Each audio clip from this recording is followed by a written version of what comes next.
সম্মানিত দিনী ভাই বোন, কখন বের হবেন, কিভাবে বের হবেন? পায়ে হেঁটে। এখরজু রাসূলুল্লাহ মাসিয়ান ইয়ারজু মাসিয়ান, আল্লাহর নবী পায়ে হেঁটে ঈদের মাঠে যেতেন, পায়ে হেঁটে ঈদের মাঠ থেকে আসতেন। পরে ভুলে যেতে পারে আর একটা কথা রেখে রেখে 6 আনাস বলছেন এজা কানা ইয়ামুল ঈদ খালাফাত তারিকা, যেদিন ঈদের দিন হতো আল্লাহ রাসূল রাস্তা পরিবর্তন করতেন, একটা দিয়ে যেতেন আর একটা দিয়ে আসতেন। অল্প হলেও পরিবর্তন করার চেষ্টা করবেন। এইবার তাকবীর, এখনো ঈদের মাঠ থেকে বাড়ি থেকে বের হয়নি, এখনো কোথায় আছি? বাড়িতেই আছি, এখন বের হব, তার প্রস্তুতি। ইবনু শাহাব জোহরি বলেন কানান নাস হিনামে ইয়াখরুজুনা ইকাব্বিরুনা, বাড়ি থেকে বের হওয়ার সময় তাকবীর শুরু করতেন হাত্তা ইয়াসুলুল মুসাল্লা, ঈদের মাঠে যাওয়া পর্যন্ত। বাড়ি থেকে বের হওয়ার সময় বলতেন ঈদুল ফিতরে আল্লাহু আকবার আল্লাহু আকবার লা ইলাহা ইল্লাল্লাহ আল্লাহু আকবার আল্লাহু আকবার ওয়ালিল্লাহিল হামদ, আল্লাহু আকবার কাবীরা আলহামদুলিল্লাহ কাসীরা সুবহানাল্লাহি বুকরাতাও আসিলা। এই দুয়ার আমি কোনোদিন প্রমাণ পেশ করতে পারিনি, যার কারণে এটা বলি না। এমনি বলবে সুবহানাল্লাহ আলহামদুলিল্লাহ আল্লাহু আকবার বলবে, অন্যথায় এটা বলবে আল্লাহু আকবার লা ইলাহা ইল্লাল্লাহ আল্লাহু আকবার ওয়ালিল্লাহিল হামদ। হাত্তা ইয়াকসিরুল ইমাম, ইমাম যখন সালাতের জন্য বের হবে তখন এটা বন্ধ হয়ে যাবে। সারাদিন চলবে, তার এটা নিশ্চিত বিবরণ পাওয়া যায় না। তবুও বললে একদিন ফজরের পর থেকে নিয়ে সূর্য ডোবা পর্যন্ত ঈদুল ফিতরে, আর ঈদুল আজহাতে হবে 1 তারিখ থেকে নিয়ে 13 তারিখ পর্যন্ত। ওটা লম্বা হয়ে গেল। ওই 10 দিন যে খুব দামি দিন, কি দিয়ে দাম পার করবেন? দামি যে তো কি দিয়ে দাম দিবেন? 1 তারিখ থেকে 13 তারিখ পর্যন্ত চলবে। আল্লাহু আকবার লা ইলাহা ইল্লাল্লাহ আল্লাহু আকবার ওয়ালিল্লাহিল হামদ। খালি যারা হজ করতে গেছে তারা নাই খালি বলছে লাব্বাইক আল্লাহুম্মা লাব্বাইক লাব্বাইক লা শারীকা লাক লাব্বাইক ইন্নাল হামদা ওয়া নি'মাতা লাক ওয়াল মুলক লা শারীকা লাক। তোমার দরবারে উপস্থিত, আমরা তোমার দরবারে উপস্থিত, প্রশংসা তোমার, অনুগ্রহ তোমার, রাজত্ব তোমার, কোনো শরীক নাই তোমার। লাব্বাইক আল্লাহুম্মা লাব্বাইক লাব্বাইক লা শারীকা লাক লাব্বাইক ইন্নাল হামদা ওয়া নি'মাতা লাক ওয়াল মুলক লা শারীকা লাক। ওরা না এটা বলছে, আমাদের বলার কিছু নেই, আমরা একবারে মাঠ ঘাটে একাকার করে দেব। আল্লাহু আকবার লা ইলাহা ইল্লাল্লাহ আল্লাহু আকবার ওয়ালিল্লাহিল হামদ। ইয়াখরুজু আবু হুরায়রা আব্দুল্লাহ ইবনে উমর ইলা সুক ফিল আইয়ামিল আশর। আব্দুল্লাহ ইবনে উমর আবু হুরায়রা যুলহিজ্জার 1 তারিখ থেকে নিয়ে 13 তারিখ পর্যন্ত বাড়ি থেকে বের হতেন, বাজারের দিকে রাস্তায় বলতেন আল্লাহু আকবার লা ইলাহা ইল্লাল্লাহ আল্লাহু আকবার ওয়ালিল্লাহিল হামদ। ওই কবরের নাস মা তাকবীরাতিহিমা, ওদের দুইজনের সাথে যারা শুনতো রাস্তাঘাটে বাজারে, তারা বলতো আল্লাহু আকবার লা ইলাহা ইল্লাল্লাহ আল্লাহু আকবার ওয়ালিল্লাহিল হামদ। পুরুষেরা এবার ঈদের মাঠে যাচ্ছে, তাহলে মহিলাদের সাথে নেন, তারপরে তখন ঈদের মাঠ। এখন আমরা কোথায় আছি? রাস্তায়, বাসা থেকে বের হচ্ছি, মহিলারাও বের হবে। উম্মু আতিয়া রাদিয়াল্লাহু তাআলা আনহা বলেন উমিরনা নুখরিজাল হুইয়া জাজাতিল খুদুরে, আমাদের ঋতুবতীদেরকে ঈদের মাঠে যেতে বলা হয়েছে, যুবতী মেয়েদেরকে বলা হয়েছে, ভালো মহিলা তো ঈদের মাঠে যাবেই, ঋতুবতীও যাবে। আব্দুর রাজ্জাক সাহেব কালিকাপুরে মহিলাদের ব্যবস্থা নেই বলে ওরা কি আরে ধানে কি আরে দাঁড়াবে, মাঠে রাস্তায় দাঁড়াবে। গ্রামবাসী করে না কেন? সাথে সাথে করতে 24 ঘন্টার মধ্যে মহিলাদের জন্য ঈদের ব্যবস্থা করতে হবে। সব কিছু হয়, এটা হয় না। দুনিয়া হয়, বাড়ি হয়, বিল্ডিং হয়, এটা কেন হয় না? এটা হবে বলে জায়গা না, যদি স্কুল মাঠে হবে, জায়গা বাদ। কোথায় হবে? আগামীকাল থেকে স্কুল মাঠে হবে, কোনো এক জায়গাতে। ছেলেদের খেলার জায়গা হয়, সলাতের জায়গা হবে না, ফাঁকা জায়গায়। এখন বলবো ফাঁকা জায়গায় কোথায় সলাতে হতে হবে তার। এখন চলে আসে ঈদের মাঠে। এইবার ঋতুবতী মহিলারা ঈদের মাঠে যাবে, ভালো মহিলা তো যাবেই। সলাতের সময় ঋতুবতী মহিলারা পৃথক হয়ে থাকবে। ইয়াশহাদুনা জামাতাল মুসলিমিনা দাওয়াতাহুম, তারা মুসলমানদের তাকবীরে দুয়াতে শরীক হবে এবং বক্তব্য শুনবে। ইউকাব্বিরনা মা'আন নাস, ঋতুবতী হায় জলা মহিলারা বলবে লাব্বাইক আল্লাহুম্মা লাব্বাইক লাব্বাইক লা শারীকা লাকা লাব্বাইক। মহিলারা বলবে আল্লাহু আকবার আল্লাহু আকবার লা ইলাহা ইল্লাল্লাহ আল্লাহু আকবার আল্লাহু আকবার ওয়া লিল্লাহিল হামদ। ঋতুবতী হায় জলা মহিলারা বলবে আল্লাহু আকবার আল্লাহু আকবার লা ইলাহা ইল্লাল্লাহ আল্লাহু আকবার আল্লাহু আকবার ওয়া লিল্লাহিল হামদ। তো তাহলে মধ্যেখানে কথা বলেনি, এখন মহিলার হজ তো ওই তো অরত ঋতু হয়ে গেছে, তাহলে ওও বলবে লাব্বাইক আল্লাহুম্মা লাব্বাইক লাব্বাইক লা শারীকা লাকা লাব্বাইক ইন্নাল হামদা ওয়ান নি'মাতা লাকা লা শারীকা লাক। ঋতু অবস্থায় কোনো মহিলা কাবা ঘর তওয়াফ করতে পাবে না, এটা বন্ধ থাকবে। সালাত তালবিয়া চলবে। ঋতুবতী মহিলার হজ করতে গিয়ে ঋতু শুরু হয়ে গেলে, হাই শুরু হয়ে গেলে কাবা ঘর তওয়াফ করা নিষেধ, সালাত আদায় করা নিষেধ, এই দুটা কাজ বন্ধ। বাকি কোরআন মাজিদ পড়বে, হাজিরা যা করে তাই কোরআন মাজিদ ধরে পড়বে। হায় জলা মহিলা কেন হাজিরা ধরে পড়ছে? আল্লাহ রাসূল বলছেন ইসলাম আয়াসুল হজ, আয়েশা কার্য কেন? বলে এই যে আপনারা তো উমরা নিয়ে যাবেন, হজ নিয়ে যাবেন, আমার এখন হাইজ হয়েছে, আমার তো উমরা হলো না, আমি এখন কি করি? তাই আমি কাঁদছি। আর এগুলো তো আদমের মেয়েদের উপরে ফরজ করা হয়েছে, তুমি চিন্তা করো কেন? হ্যাঁ, ইসলাম আয়াসুল হজ, হাজিরা যা করে তুমি তাই করো। তুমি কাবা ঘর তওয়াফ করবে না আর সালাত আদায় করবে না, বাস হাজিরা যা করে তাই করো। হাজিরা বলে লাব্বাইক, তুমিও বলো লাব্বাইক। হাজিরা বলে সুবহানাল্লাহ, তুমিও বলো সুবহানাল্লাহ। হাজিরা কোরআন তেলাওয়াত করো, তুমিও কোরআন তেলাওয়াত করো, যা আছে সবই করো, শুধু দুইটা কি বলেন তো? দুইটা কি? এক সালাত আর তওয়াফ, এটা করতে পারবেন। ঋতুবতী মহিলার ঈদের মাঠে যাবেই। একজন মহিলা বলল আল্লাহ রাসূল এহদানা লাইসা লাহা জিলবাব, আমাদের অনেকের মহিলাদের না কারো কারো চাদর নাই, তো কি গায়ে দিয়ে যাবে? দেখছেন চাদর লাগবে। উপস্থিত বৈঠকের মুসলিম না, আপনি ওভাবে এসছেন কেন? ছোট ব্লাউজ পরে দেবরের মোটরসাইকেলে এসছেন আপনি? ছি ছি ছি ছি, দেবরকে ওভাবে ভালোবাসছেন কেন? দেবর আপনার দেবর, তাকে মূল্যায়ন করতে হবে, এই কথাই ঠিক। কিন্তু ভালোবাসা দিয়ে আদর করে কথা বলে মজাক করে তাকে সম্মান করতে হবে, এ কথা ঠিক নয়। আমাদেরও বাড়িতে আছে পুরুষ নারী, একজন আর একজনকে জানে না। আমার একটাই ছোট ভাই মুস্তফা কামাল, একটাই, আমরা দুই ভাই। এখন পর্যন্ত মুস্তফা কামাল জানে না যে ওর ভাবি কেমন, অথচ আমাদের বাড়িতে আছে, থাকছে, খাচ্ছে। ওই কিছুদিন থেকে একটু কমেছে, এই অল্প কদিন থেকে, 2, 4, 5, 7 বছর থেকে হতে পারে। সম্মানিত দিনী ভাই বোন, ওটা ব্যক্তিগত ব্যাপার।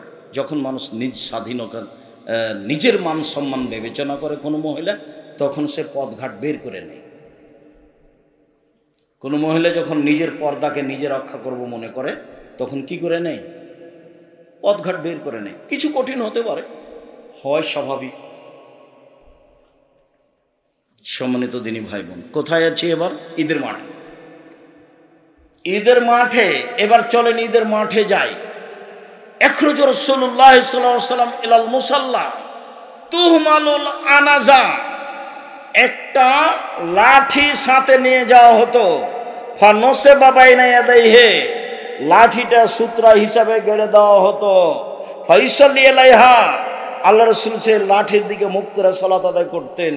ওয়ানা যালিকা লা ফাদা ফিহা ইস্তাতার বিহি, লাঠি গাড়া হতো কেন? ঈদের মাঠে কোনো কিছুই ছিল না যা সামনে রেখে সালাত আদায় করা যায়, এই জন্য ফাঁকা জায়গায় ঈদের সালাত হতো। এই জন্য শুনুন, খুব ভালো করে শোনেন, আল্লাহর নবী ফাঁকা জায়গায় যাচ্ছে ঈদের সালাত আদায় করতে, মসজিদে নববীর উপর দিয়ে যাচ্ছে। মসজিদে নববীর এক সাইডে বসবাস করেন। মসজিদে নববী এমন মসজিদ যেখানে 2 রাকাত সালাত আদায় করলে অন্য মসজিদের চেয়ে 1000 গুণ বেশি নেকি হবে। এই মসজিদে পাড়া দিয়ে, পা দিয়ে, ওর উপর দিয়ে হেঁটে 500 গজ দূরে গিয়ে ফাঁকা জায়গায় সালাত আদায় করছেন, সেখানে কোনো কিছুই নেই।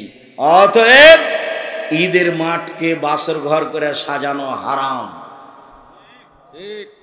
ঈদের মাঠ মেহরাব তৈরি করা হারাম, ঈদের মাঠে মিম্বার তৈরি করা হারাম, বিদআত। ঈদের মাঠে বাঁশ দিয়ে সাজানো বাসর ঘর করা, 3-4 বার সালাতের জন্য ঢাকার সেই জাতীয় ঈদগাহের মতো, এগুলো সব কাবিরা গুনাহ, হারাম। আব্দুর রাজ্জাক সাহেব দুনিয়াবাসী করছে যে শুধু দুনিয়াবাসী না, সারা পৃথিবী করবে। শিরক আর বেদাত মানুষের কাছে প্রিয় হয়ে যাবে। শিরক আর বেদাত মানুষের কাছে কি হয়ে যাবে? প্রিয় হয়ে যাবে। ও তো কোনো সময় বলবে না যে এভাবে কিয়াম করে, এভাবে মিলাদ করা বিদআত। ও তো ইবাদত মনে করে করছে। আপনি আহলে হাদিস মানুষ, আপনি কি কম করেন? আপনি তার চেয়ে বেশি করেন বিদআত। ওর 10টা চলে, তো আপনার যদি একটা চলে তো তার 10টা চলবে। আপনি তো বেদাত করতে খুব মজবুত। আপনি ইফতার দেরি করে করেন। আমি বলছি যে হাদিসে যা বলছে তাতে সরকারিভাবে সূর্য ওঠার যে সময় দেওয়া আছে তার 30 মিনিট আগে হতে হবে, তাহলে হাদিসের উপর আমল। তা আপনিও বলছেন যে একটু দেরি করি 3 মিনিট, তো কি হলো এটা? আপনি রমজান মাসে একবারে ডাকছেন, আপনারা একবারে আস্ত আহলে হাদিসের মসজিদে বলছে আপনারা উঠেন, সাহারি খান, আর 20 মিনিট আছে, 5 মিনিট আছে। এত মাতাব্বরি পেলেন কোথায়? কে বললো আপনাকে? হ্যাঁ, কেউ আপনাকে কিছু বলে না? আপনার হুঁশ হয় না? ওই সময় আপনি চিল্লান তো কেউ তো তারাবি পড়ে। আমি তো জামাতে তারাবি পড়ি না। আমি তো ওই রাত্রি 10টায় বা 11টায় বা 12টায় বা 1টায় উঠে সালাত শুরু করেছি। আমি তো আজান, ফজর আজান পর্যন্ত সালাত আদায় করবো। তা আপনি যে চিল্লাচ্ছেন যে এখন 3টা বাজে আপনারা উঠেন, তারপর মাঝে মধ্যে কোরআন মাজিদ পড়ছেন, গাজাল পড়ছেন, তা আপনার গাজালের কারণে তো আমি ইবাদত করতে পারছি না। আপনি একটা আস্ত বেদাতি বদ মানুষ। আপনি বলছেন যে আমি ভালো দেখাচ্ছি, ওই ভালো রসুল দেখাননি, সাহাবী দেখানোর প্রয়োজন নাই। দিলে আজান দিতে হবে, নাহলে কিছু না। আগেকার আমার মা চাচিরা কি দেখে ভাত রান্না করতো? 3 তারা, 7 তারা, 3 তারা হয়েছে, সেটা করব। আপনার চিৎকার শুনতে রাজি নই, শায়রিন বাজানো শুনতে রাজি নই, আপনারা উঠেন শুনতে রাজি নই, 5 মিনিট আছে শুনতে রাজি নই। সব হারাম, সব বেদাত। ঈদের মাঠে সব কিছুই হারাম। ঈদের মাঠ নিতান্তই যদি মনে করে যে আমরা যদি না প্রাচীর দিই তাহলে দখল করে নেবে অন্যরা, তাহলে ঘেরাও প্রাচীর দিতে পারে, তাছাড়া কোনো কিছু চলবে না। কথা বোঝা যায়নি? ফগল শৈনী আব্দহিসলা, ঈদের মাঠে প্রথম হবে সলাৎ, তারপরে হবে বক্তব্য। আগে বক্তব্য হবে না, আগে বক্তব্য হবে না, আগে কেউ কিছু বলতে করতে পাবে না। প্রথম কাজ কি হবে? সলাৎ।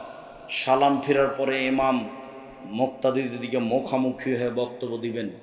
বক্তব্যের এক পর্যায়ে দান করতে বলবেন। আল্লাহর নবী বললেন মহিলাদেরকে, ইয়া মাশার নিসায়ে তাসাদ্দাকনা ফাইন উরিতুকুন্না আকসারান নারে, মহিলারা শোনো, তোমরা দান করো, আমি তোমাদের অধিক অংশ জাহান্নামে দেখছি। জাহান্নাম থেকে বাঁচার সবচেয়ে বড় পয়েন্ট হলো দান। আল্লাহ রাসূল বললেন, পৃথিবীর মানুষ খেজুরের মূল অংশ আর খেজুরের বীজ, আঁটি, এই দুইটার মধ্যে একেবারে হালকা তরল একটা সাদা পদার্থ আছে। দেখেছেন কোনোদিন? আল্লাহ নবী বলছেন যে এইটার সমান দান করে তুমি জাহান্নাম থেকে বাঁচো। 2 টাকা হলো দান, 50 পয়সা হলো দান করে তুমি বাঁচো জাহান্নাম থেকে। মানে দানই মানুষকে জাহান্নাম থেকে বাঁচাতে পারে। হাদিস তো সব বোখারী মুসলিম।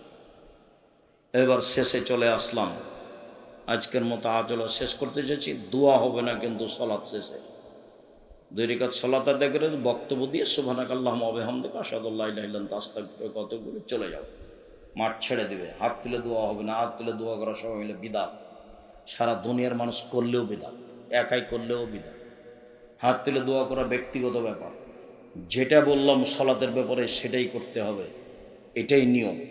জোর করে আর একটা কিছু করলে করাই হবে। হুজুরের দাপটে হবে। হুজুর তো বলেছে, কে বলছে 7 ভাগে কুরবানি চলবে না, তা আপনিও করলেন, হলো। তো হুজুর বলেছে, কে বলেছে হাত তুলে দোয়া চলবে না, কে বলেছে আগে বক্তব্য দেওয়া যাবে না, তা আগে বক্তব্য দিল, ঠাসানে চেয়ারম্যান দিল, মেম্বার দিল, তারপর হুজুরও দিল। আমি যদি কোনোদিন কোনো মাঠে উপস্থিত হই, চেয়ারম্যান তো বহুদূরের কথা, উপর থেকে উপরে যারা আছে এমন কোনো মানুষ থাকবে না মাঠে যে সাহস করতে পারে আমার সামনে বক্তব্য দিতে পারে। ওই হিসাবে আমি রাখি, ওকে আমি উঠাই আর বসাই, বসাই। আল্লাহ কোনো দিন পিছিয়ে নিয়ে যায়নি, আল্লাহ ওইভাবেই রেখেছে। আলহামদুলিল্লাহ, আলহামদুলিল্লাহ, আলহামদুলিল্লাহ, আলহামদুলিল্লাহ। কোনো দিন আল্লাহ কোনো মানুষের অধীনে রাখে, একবারে ফ্রি রেখেছে, যার কারণে কোরআন হাদিস খুব স্বাধীনভাবে বলতে পারি। আলহামদুলিল্লাহ, কোনো সময় কোনো বাধার মুখোমুখি হয় না। কেউ যদি পথ খরচ না দেয় তো তা আসে যায় না, ওকেই পাল্টা পথ খরচ দেবো ইনশাআল্লাহ। যার জন্য আল্লাহর শুকরিয়া আদায় করি, মাঝে মধ্যে সিজদা করে শুকরিয়া আদায় করি। আলহামদুলিল্লাহ, তোমার শুকরিয়া আদায় করি। ভুল ত্রুটি যদি হয় তুমি মাফ করো, আমার ভুল দিয়ে তুমি জামিয়া সালাফের ক্ষতি করো না। আমি মানুষ হিসাবে ভুল করে জামিয়া সালাফের ক্ষতি করতে চাই না। তুমি সর্বশক্তিমান, তুমি জামিয়া সালাফে কবুল করো। সম্মানিত দিনী ভাই বোন, আব্দুল্লাহর মিন্নাতুল বারী দ্বিতীয় খণ্ড বের হয়েছে। ব্যতিক্রম বই বুখারীর ব্যাখ্যা দ্বিতীয় খণ্ড। অনেক বড় সাধনার কাজ, অনেক বড় কাজ, অনেক বড় সাধনার কাজ। ওটা আপনাদেরই ছেলে, আপনাদেরই ভাই, দোয়া করবেন তার জন্য। তার কয়েকটা বই আছে, আর আমিও খাকসার আমারও কিছু যেগুলো বই আছে, সবাই নিয়ে যাবেন আলিতে সম্পত্রিকা, কেউ ছেড়ে যাবেন না। এটা আমার অনুরোধ। 30 টাকাতে একটা পত্রিকা নিয়ে যাবেন। আপনার টাকা দিয়ে কিন্তু পত্রিকা ছাপে, 2.5-3 লাখ টাকা হয়, প্রশ্নের উত্তর হবে না। তো আমার দিনী ভাই বোন সবাইকে বলছি, ওই আর আব্দুল্লাহ না, প্রশ্নের উত্তর হবে না, ওই প্রশ্নের উত্তর পত্রিকায় আসবে। আছে আব্দুল্লাহর সিলেবাস আছে, মক্তব পরিচালনার সিলেবাস। আমি আপনাদেরকে যে আলোচনাটা করলাম সে আলোচনা মেনে যাওয়ার অনুরোধ জানাচ্ছি। এবং সবাইকে দুয়ার বই আছে, নামাজের উপরে আমার লেখা বই আছে, না এসব বইগুলো সবাইকে নিয়ে যেতে বলছি। টাকা না থাকলে একটা পত্রিকা হাতে করে যাবেন, আব্দুল্লাহর সিলেবাস নিয়ে যাবেন, আলিতে সম পত্রিকা নিয়ে যাবেন 30 টাকা দিয়ে। আমার দিনী ভাই বোন যারা আমার দিনী বোন আছেন তারা দেখেন, বেগম রোকেয়া বই লিখেছিল অবরোধবাসিনী। বেগম রোকেয়ার বিপরীত বই লেখা হয়েছে কেন হবো অবরোধবাসিনী। তো আব্দুল্লাহর মিন্নাতুল বারী সবাই নিয়ে যাবেন, বই পুস্তকগুলো স্টেক্স নিয়ে যান। আমার দিনী ভাই বোনকে বইগুলো সংগ্রহ করার অনুরোধ জানিয়ে আপাতত আজকের মতো কথা এখানে শেষ করলাম। একটা বই হোক, এখন পত্রিকা হোক, হাতে করে নিয়ে যাবেন। সুবহানাকাল্লাহুম্মা ওয়া বিহামদিকা আশহাদু আল্লা ইলাহা ইল্লা আনতা আস্তাগফিরুকা। আসসালামু আলাইকুম। আচ্ছা, জাযাকুমুল্লাহ শুকরিয়া। সুবহানাকাল্লাহুম্মা ওয়া বিহামদিকা আশহাদু আল্লা ইলাহা ইল্লা আনতা আস্তাগফিরুকা ওয়া আতুবু ইলাইক। আমার হাতের বামে আছে বই পুস্তক, সবাই নিয়ে যাবেন। টাকা না থাকলে একটা পত্রিকা হাতে করে যাবেন, ওটা একটা দানের স্থানে কাজ করবে। আসসালাম।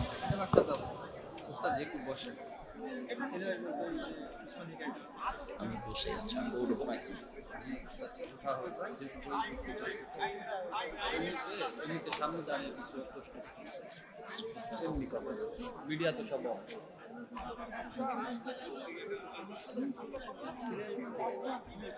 ভালো আছেন।